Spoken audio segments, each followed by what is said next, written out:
Starts with empathy, really leaning in and assuming the best in others.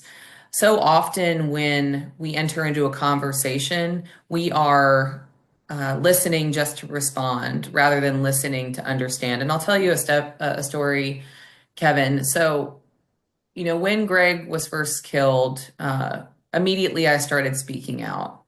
And I did that for Greg and to honor his story and his legacy. And I did it for our son Sal. He turns 10 next week, but he turned 6 months old the day that his dad was killed. And I knew that there would come a time when Sal would look back on the news, and I didn't want him to just see hate and sadness. I wanted him to see stories about his dad and the person that he was.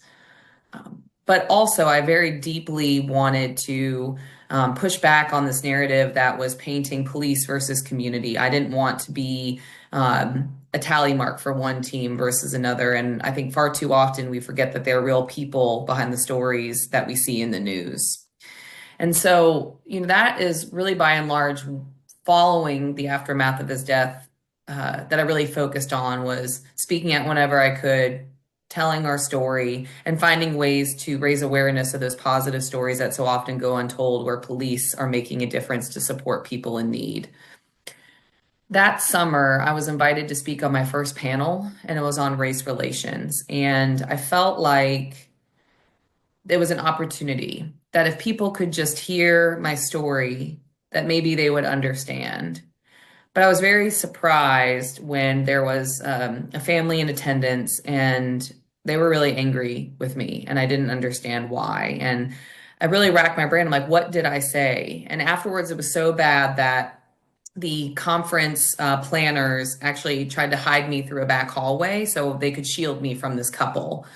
But I was so intrigued to understand where that hate was coming from, and I went and found them, and we spoke for over an hour and a half. And Kevin, I'll tell you what I remember most from that conversation is, not necessarily like I still don't think it was appropriate the way that they expressed their pain, and I learned that it wasn't about me, but more just what I represented to them in their life. And I still would say I don't agree with how they expressed it, but what it highlighted to me was that I had so much room to grow in terms of understanding where distrust in police comes from and seeing life from a different vantage point from my own.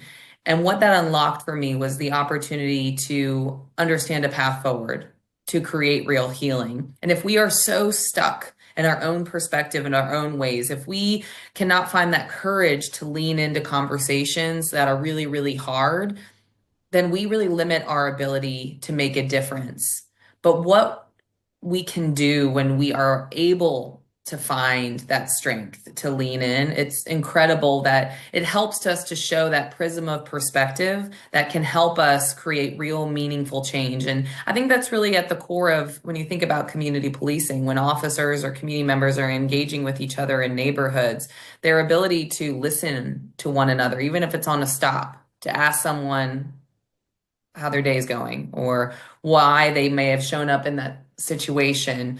It's incredible, like what that can unlock by taking a little bit of time to lean in and have a conversation. And empathy, we so misunderstand. It doesn't always mean that we agree or condone someone's behavior, but that we're willing to walk in their shoes, and that can make all the difference.